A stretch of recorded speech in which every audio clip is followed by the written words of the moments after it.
Mon père avait 2 femmes. Je suis d'une famille de 4 femmes. Mon père avait 4 femmes. Je suis l'enfant de la première femme. Je suis le dernier enfant de la première dame. Je vois que c'est très bien de ma part. C'est que moi, dans ma religion, qui est la religion chrétienne, donc la polygamie n'est pas autorisée. Au commencement, Dieu a créé un homme pour une femme pour un homme. Beaucoup de femmes ont fait pour quelqu'un qui a beaucoup de thunes aussi, mais malheureusement en Afrique, ce n'est pas le cas. En France, actuellement, pour un homme, il y a 5 femmes. Donc, s'il faut que pour un homme, il y ait une seule femme, les 4 autres femmes, qu'est-ce qu'elles deviennent? Donc, moi, je suis pour la polygamie, en tout cas, je ne suis pas contre. C'est une tradition un peu en Afrique. Moi, je sais que mes parents étaient toujours aimés cette polygamie en Afrique. Beaucoup en Afrique, ils font ça pas pour les fantasmes, parce qu'il se trouve à 50 ans, il a encore le désir d'avoir des enfants de 17 ans, parce qu'il a un peu de moyens, donc il se dit, voilà, et il met la polygamie devant pour ses fantasmes sexuels. C'est un désordre sexuel. Moi, je me dis c'est un désordre sexuel parce que du moment où un monsieur se trouve avec 2, 3 femmes, là, il y a la zizanie, il y a tout. Nous sommes contents de nous tous. Il n'y a pas la haine, il n'y a rien.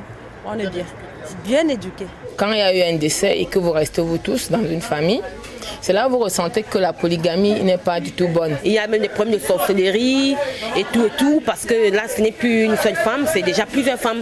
Il y a des jalousies et tout. Donc moi, je trouve que la polygamie, vraiment, c'est pas bien. C'est pas bien. Je pense que les mentalités devraient changer. Bonjour et bienvenue sur le plateau de Free Opinion dans le cadre de notre émission Coutume et Tradition de ce soir. Nous avons donc le plaisir de vous recevoir aujourd'hui sur 3 Télé Sud dans le cadre de cette même émission que je viens de vous annoncer.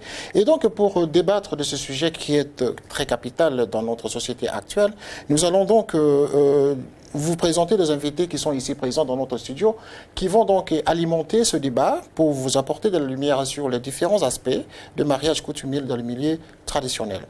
Ainsi donc, pour commencer notre débat de ce soir, nous avons sur le plateau des 3 Télé Sud et sur le plateau de Free Opinion, M. Cosma Michel Otonashi Odimba, qui est dans ce studio, et lui qui est cadre supérieur de santé, ancien donc président de l'association pour entraide, rencontre et développement de Anamongo, ici en France. Et donc vous êtes marié, père de 5 enfants, et aussi vous avez une longévité de mariage d'au moins 38 ans. Et donc vous allez nous apporter beaucoup d'informations par rapport à cette vie de 38 ans de mariage que vous avez connue. Et donc ça sera une expérience pour les autres. Également nous avons mademoiselle Sénébou. Sénébou Diaye, qui est sénégalaise d'origine et qui vit ici en France et qui travaille dans une association Afrique Avenir. Elle va nous en parler aujourd'hui et aussi apporter son expérience sur le mariage coutumier parce qu'elle était aussi mariée, si je peux bien le dire ainsi, parce que on ne peut pas tout dire. Et de l'autre côté, donc, en arrière-plan, nous avons M. Armand Mavinga. Armand Mavinga qui est pasteur. Pasteur chrétien bien sûr, et qui est aussi président d'une association, et également il est, vous êtes écrivain, hein, vous avez écrit beaucoup de livres sur l'Afrique, sur le développement, et enfin M. Floribert Okitonjo, avec lequel justement nous allons discuter ce sujet parce qu'il est journaliste, rédacteur en chef du journal Ébénin, ici en France, et qui est notre collègue de métier.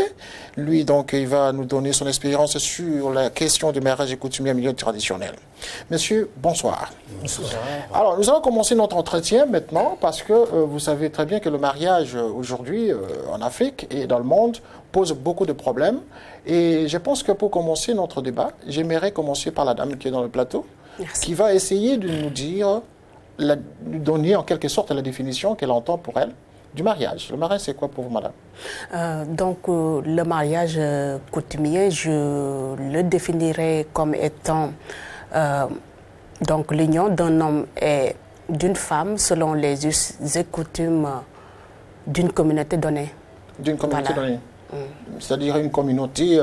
Une communauté, une société donnée. Société donnée. Oui, donc, et traditionnellement, comment on peut appeler ça, ce genre de mariage? Donc, entre 2 familles, en fait. Entre 2 familles voilà. qui s'associent. Qui s'associent. Pour marier voilà. des amoureux. Oui, voilà. Alors, M. Cosma, nous revenons à vous parce que vous êtes le doyen en cette matière.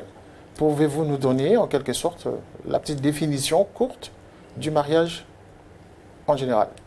Oui. D'abord, bonjour à tous les téléspectateurs de Télé-Sud. Merci de nous accueillir ce soir. Merci. Donc, j'emboîte les pas à Madame Senabou tout à l'heure qui venait de dire que le mariage est une union entre deux personnes, entre deux familles. C'est la définition la plus complète. Mais seulement, on ne peut pas rentrer dans le détail. On ne peut pas rentrer dans les détails parce qu'ici, nous parlons... Parce qu'il y a la communauté, nous sommes dans la tradition africaine. Dans la tradition africaine, donc, c'est entre deux familles qui marient les amoureux. Leurs enfants. Oui. Alors, M. Floribert, le mariage. Merci. Bon, le mariage, pour moi, je pense que c'est, de manière générale, c'est un contrat social. Un contrat social. Un contrat social entre deux familles. Puisqu'à partir de ce contrat-là, il y a certaines contraintes qui vont arriver pour faire que le mariage puisse avoir de bases solides. Alors là, nous avons défini le mariage dans le cadre des traditionnels, dans le cadre de nos us et coutumes. Alors, vous qui êtes serviteur de Dieu, nous vous avons associé donc à ce débat, parce que vous allez nous parler du mariage bibliquement, comment l'Évangile enseigne à ses ouailles en termes de mariage. Qu'est-ce que vous allez nous dire? Quelle définition donneriez-vous du mariage? Non, le mariage est un acte solennel par lequel un homme et une femme se décident donc de fonder leur union selon les valeurs établies sur le plan biblique. Sur le plan biblique. Et chrétien. Mais tout en reconnaissant que quand nous faisons ce genre de mariage, nous disons toujours que le mariage soit honoré de tous, ce qui signifie qu'il faut commencer par le commencement, c'est-à-dire le mariage coutumier, avant d'en arriver au mariage religieux. Si Merci. Donc ça, c'est une définition pour vous du mariage. Mais maintenant, nous allons vraiment entrer dans le fond du débat mais avec M. Kosma, qui va d'abord nous dire les types de mariage qu'on peut retrouver en Afrique, parce que nous parlons coutumes. Et quand on parle de coutumes, justement, on se replonge dans les fondements du mariage. Alors, coutumièrement, comment ça se passe en Afrique? Quels sont pour vous les types de mariage, la procédure d'abord, en suivre, pour parler mariage?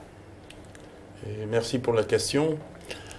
Dans nos coutumes africaines, et plus particulièrement dans la coutume Tétéla, donc peuple auquel j'appartiens et qui est aussi de l'espace congolais. On va préciser que vous êtes d'origine du Sankuru, du Congo démocratique. Oui. Parce que, bon, pour les téléspectateurs qui nous entendent, ils vont pas... Donc, le mariage coutumier, il est la base même de toute union.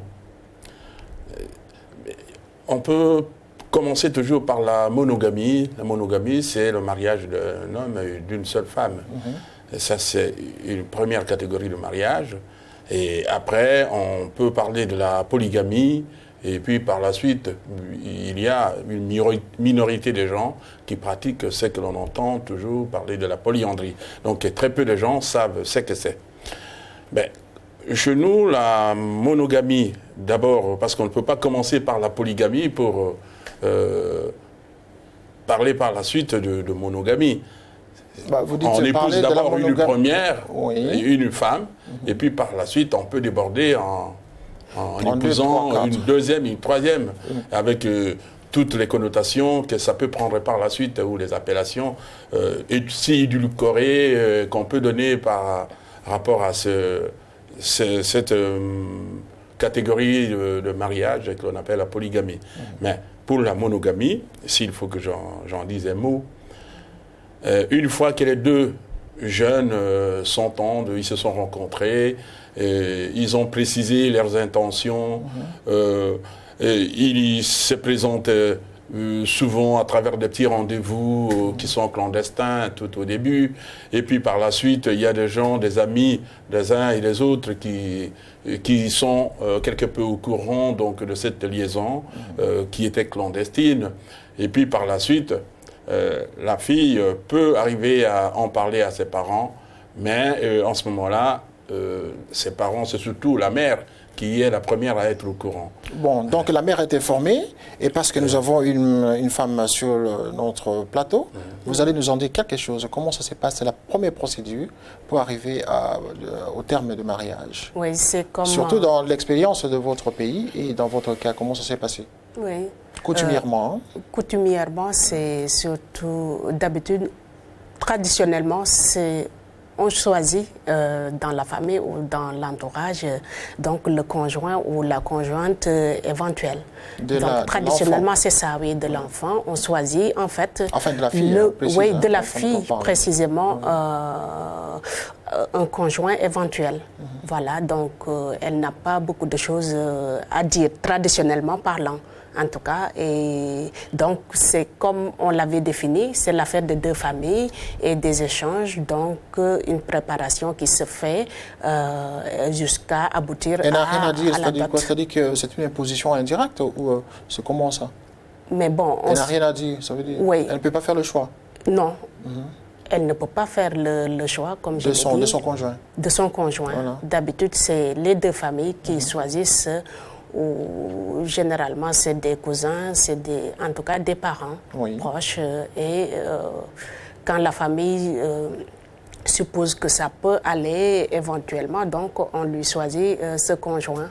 Et donc, des démarches sont faites pour qu'ensuite, qui vont aboutir, comme je l'ai dit, à la dot donnée par l'homme et ensuite au mariage. Alors, M. Floribert, quelle est votre réaction? Donc, quand on dit par exemple dans certaines coutumes que la fille n'a pas le droit de faire le choix, vient de le dire, donc qu'est-ce que vous pouvez dire à ce sujet? Bon, d'abord je m'érige contre ce genre de système, mais n'empêche... Mais c'est des coutumes? Oui. Qu'il faut respecter. Oui, mais malheureusement, il s'est fait que cette fille-là, dans certaines catégories de choses, on ne tient pas compte de la vie de la fille. Et c'est ce qui fait que on retrouve souvent des filles qui sont malheureuses dans leur foyer. Là, vous parlez en tant que dans l'esprit moderne ou parce que vous ne vivez plus dans les traditions? Non, nous sommes dans les traditions.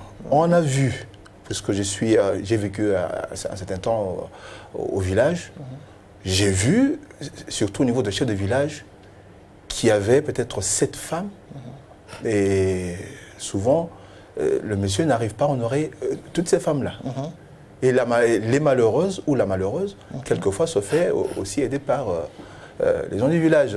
Alors, vous voyez les conséquences de tout ça. Bon, autre chose aussi, je voulais un peu rajouter sur ce que M. Cosma a dit tout à l'heure. En fait, il y a dans certaines choses, on ne commence pas directement par la monogamie. Je prends le cas de... on ne commence pas toujours par la monogamie. Non, je dis... On peut commencer direct par la polygamie. Par la polygamie. 2, 3. Comment? Dans le cas de succession, quand vous succédez par exemple à un père qui était polygame, dans les traditions, vous prenez aussi les femmes de votre père. Les femmes de votre père. Donc, vous comprenez que... C'est un héritage, quoi. Oui, voilà. De l'héritier. C'est l'héritier qui hérite et les enfants et les femmes de son père. Et les femmes de son père. Donc, il y a aussi des cas comme ça. Bon, pour la démarche, il y a certaines démarches qui commencent souvent... Au fait, il y a 2 jeunes gens qui se rencontrent, c'est vrai. Ils précisent leurs intentions, mais souvent, c'est l'homme qui présente sa fiancée à sa famille, avant que la famille de la fille soit au courant. Ça, c'est la première démarche. Après, ce sont les parents du garçon, quelquefois, qui vont voir les parents de la fille pour voir si ils acceptent cela ou pas. Bon, mais dans certaines traditions également, pour revenir sur ce que Madame a dit, on n'impose pas à la jeune fille, mais quelquefois, même à la jeune fille, même au garçon, il y a certaines allusions. On vous dit par exemple, vous voyez l'enfant d'un tel, elle est issue d'une bonne famille, serait mieux. Donc là, c'est lié au problème économique déjà, où on fait des préférences. Non, pas nécessairement économique. Quelquefois, la moralité. Il y a certaines familles que les gens ne veulent pas fréquenter. Simplement parce qu'il y a un certain comportement qui rebrousse un peu les gens. D'accord. Alors du coup, on peut suggérer à son enfant, ben voilà, cette famille-là, n'y allez pas. D'accord. Voyez plutôt telle autre famille. D'accord. Donc ce sont des suggestions comme ça que l'on met en place pour pouvoir guider soit la fille, soit mais le plus souvent, c'est le garçon. D'accord. Madame, tout à l'heure, vous avez dit, même quand on avait préparé l'émission, je vous avais interpellé sur la question de l'héritage. Comment ça se passe chez vous dans le cas où, par exemple, le parent, comme vient de le dire M. Floribert, le parent venait à les aider? Comment ça se passe chez vous? Oui. Lorsque, Voilà. dans le cadre de la polygamie, que le papa avait plusieurs enfants et plusieurs femmes? Donc, dans le cadre de la polygamie, quand l'homme décède, il y a donc l'héritage va se faire sur la base au prorata du nombre d'enfants par femme, oui, voilà.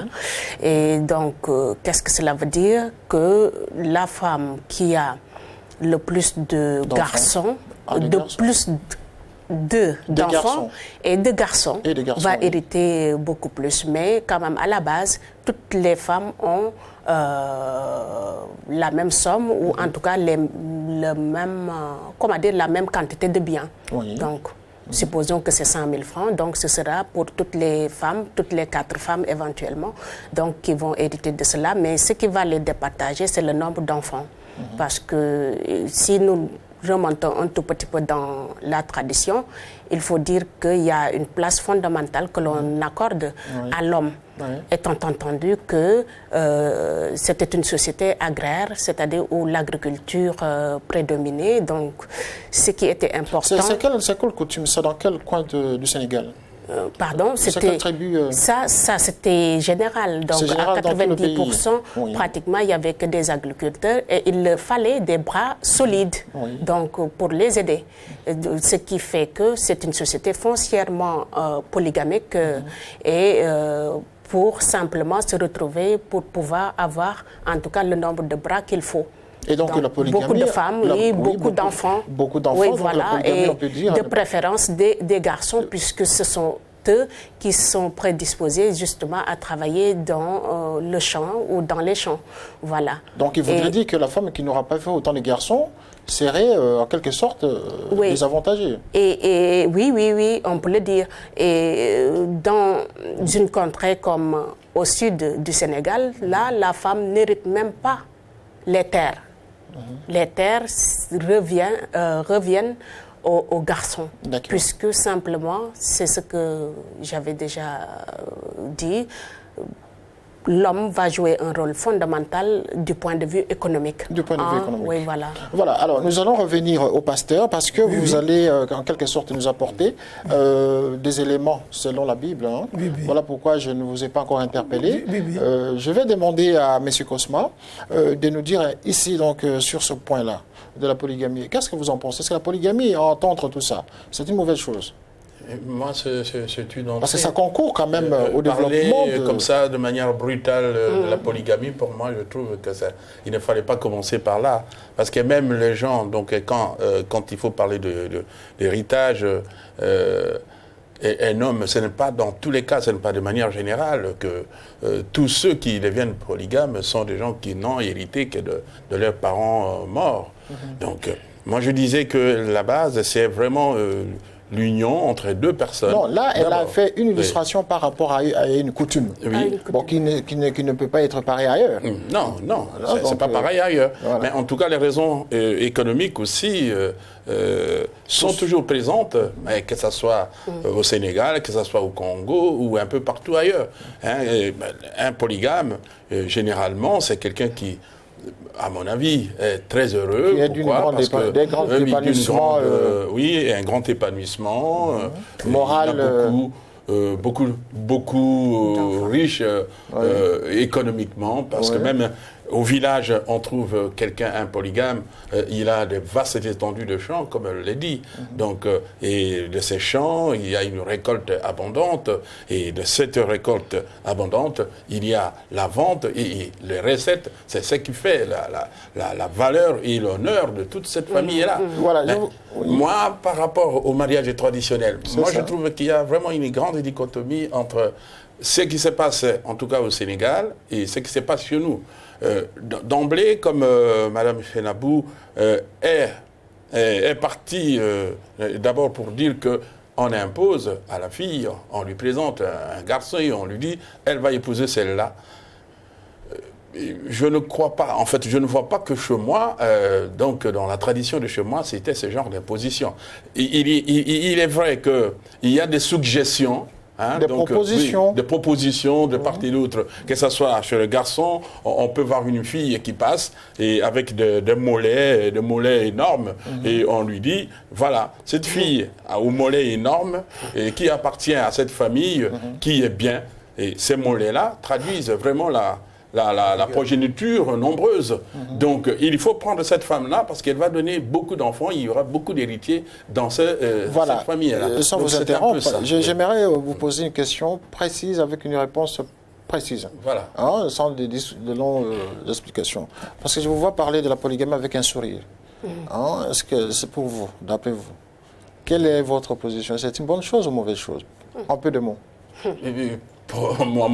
Nous avons parlé de l'épanouissement de l'homme à travers la polygamie. Pour moi-même, en tout cas, moi qui suis cultivé, qui suis déjà parti de ce milieu complètement traditionnel, et qui a hérité qui vit, donc moi j'ai évolué en fait dans le temps comme dans l'espace. En analysant les choses, donc je suis devenu quelqu'un un peu distant de la polygamie. De la polygamie. Voilà, alors, vous avez un mot à dire? Oui. Et de toute façon, les choses sont en train de changer et cela à cause du contexte économique.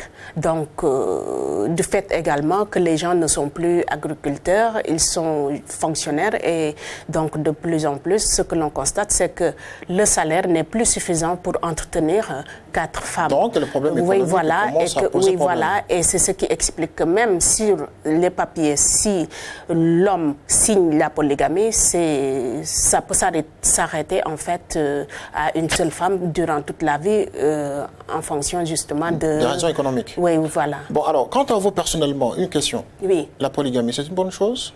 Une bonne chose. Une bonne chose. Vivons dans le contexte africain. Tout dépend. Ne raisonnez pas en tant que quelqu'un qui vit ici en France. Parce que la polygamie, du point de vue musulman... Non, par rapport à votre point de vue. Par rapport... Bon. En toute sincérité, et je le dis au nom des femmes, nous n'aimons pas partager l'homme que l'on aime. Par contre, on peut bien partager le bien de l'homme. On peut bien partager ses avoirs. Je ne vois pas le rapport. Ok, c'est bien. On va revenir plus tard. Alors, je vais aller chez M. Floribert, qui avait un commentaire à ajouter par rapport à ce que Madame a dit tout à l'heure. Oui, je voulais ajouter ceci. C'est qu'en fait, si au village, la polygamie a été plutôt justifiée par des raisons économiques, mais en ville, puisque les traditions sont transposées également en ville, la polygamie n'a pas pris le même sens. Les hommes qui sont montrés polygames, au fond, ce sont des hommes qui avaient déjà beaucoup d'argent. Donc c'était un signe pour les hommes de richesse. C'est ce qu'on appelait deuxième bureau, troisième bureau, etc. Mais le résultat, au fond, c'est presque pareil. C'est-à-dire le troisième, le quatrième bureau, puisque l'homme y arrive rarement, alors la suite, vous comprenez. Ça, c'est le contexte beaucoup plus moderne, à partir de Kinshasa, des grandes villes. Quand on parle de bureaux. Mais quand on est au village, donc, où les traditions, où les traditions et coutumes, les us et coutumes priment, on ne parlait pas de deuxième bureau. Là-bas, toutes les femmes vivent dans le même enclos. Des femmes de l'homme qui les contrôle. Des femmes d'eux. Mais les bureaux, c'est un peu quelque chose de caché. Même si l'entourage est au courant, mais en tout cas de manière officielle, non. Et je sais que souvent, dans les villes modernes, c'est devenu quelque chose de tolérer, même à notre époque, je disais que à notre époque, parce que chez nous, les impôts, c'est celui qui travaille et on les prélève directement à la source. Mais si on ne travaille pas, on est obligé de payer les impôts, femme ou homme. Mais chaque homme peut épouser autant de femmes. Et sur la carte d'identité, ça c'est, je parle chez nous au Congo, sur la carte d'identité de l'homme, il y a la photo du monsieur et la photo de la première femme. Mais sur toutes les cartes d'identité des femmes, qu'elles soient 2, 3, 4, 5, toute cette quantité, tous les chapelets de femmes mariées à un seul homme, sur toutes leurs cartes d'identité, il y a la photo du seul homme qu'elles partagent. Ça c'est le sens de la polygamie dans ce pays-là. Et je vais donner la parole au pasteur parce que nous allons conclure très bientôt, dans peu de minutes là, la première partie. Pasteur, quelle est votre réaction par rapport à ça, la polygamie? Je voulais d'abord souligner un fait important. Que vous avez 2 minutes pour... 2 minutes que notre rencontre est importante parce que nous sommes là au cœur des enjeux entre la solidarité et la liberté. Donc nous avons vu que dans la société traditionnelle, c'était plus la solidarité. Que le mariage de l'homme et la femme, c'était plus des familles qui s'unissaient. Il y avait des relations qui s'établissaient au niveau des familles et il y avait un impact, un appui, la famille par rapport au mariage. Mais par rapport sur le plan chrétien, nous voyons que c'est un homme et une femme qui se décident de se marier selon leur foi en Jésus-Christ. C'est-à-dire que ce sont des gens qui se marient et qui se décident d'être une seule même personne. C'est la raison pour laquelle dans la Bible on dit, dans Genèse, que l'homme quittera son père et sa mère et s'attachera à une femme et ils deviendront une seule chair. Ça, c'est selon la Bible. Oui, selon la Bible. Donc, par rapport à ceux qui ne croient pas à la Bible, ils ont leur façon de voir les choses. Ils deviendront une même personne. Mais vous posez un problème par rapport à la polygamie, si j'ai bien suivi.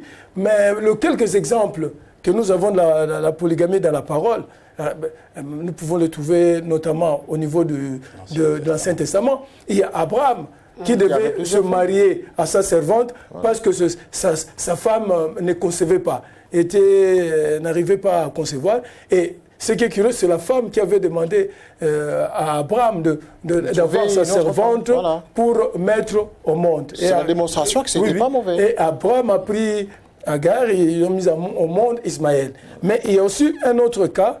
Il y avait aussi toujours Elkanah. Bon, pasteur, là, vous allez nous donner des milliers de cas. Spirituellement, en peu de mots, donc, en peu de mots, les polygamies que nous avions connues dans la Bible, c'était dû au problème de la femme qui ne mettait pas au monde. Mais actuellement, avec Christ, quand une famille est dans le Christ, nous ne préconisons pas la polygamie.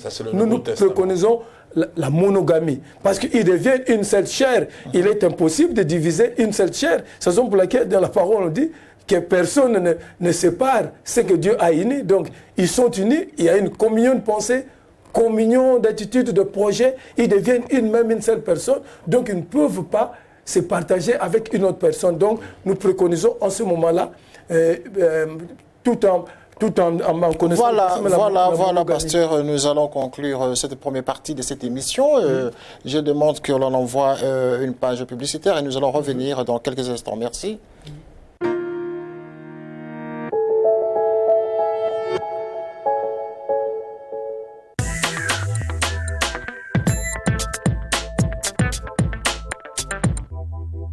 L'homme quittera son père et sa mère, s'attachera à sa femme et les deux deviendront une seule chair. Il n'est pas bon que l'homme soit seul. Je lui ferai une aide semblable à lui. Ainsi parle l'Éternel. Le mariage est un acte sacré pour ceux qui rencontrent des difficultés dans leur foyer, pour ceux qui sont maintenus dans le célibat par le diable. Le MUPUF, le Mouvement international pour l'unité des femmes et des églises évangéliques, et ainsi parle l'Éternel, vous convie ce samedi 19 avril de 15h à 21h à un dîner débat pour la force de l'unité dans le foyer selon la parole de Dieu. À l'église réformée de Sarcelles, 13 rue Paul Herbé, 95 200 Sarcelles, RER 2 Sarcelles, bus 269, arrêt Albert Camus. 3 serviteurs de Dieu seront là. Pourquoi tant de divorces aujourd'hui? Le respect mutuel dans le couple, les enjeux actuels du couple. Le samedi 19 avril 2008, à l'église protestante réformée de Sarcelles, un dîner débat vous est offert. Venez nombreux, nous vous attendons, soyez bénis.